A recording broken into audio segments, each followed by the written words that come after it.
Back கடைக்குள் நுழைந்த மர்ம ஆசாமி பேக் வாங்குவது போல் நடித்து கடையின் உரிமையாளரின் கவனத்தை திசை திருப்பி கல்லாவில் உள்ள 3000 ரூபாயை எடுத்து சென்ற களவாணி.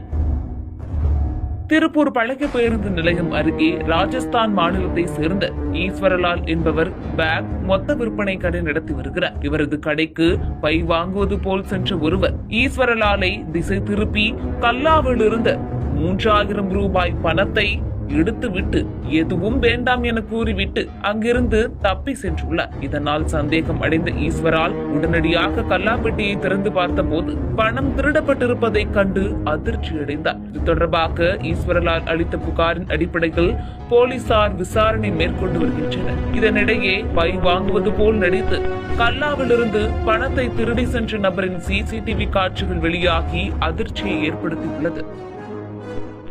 திருப்பூர் தகவல்கள் மற்றும் செய்திகளை உடனுக்குடன் தெரிந்து கொள்ள திருப்பூர் டைம்ஸ் சப்ஸ்கிரைப் பண்ணுங்க.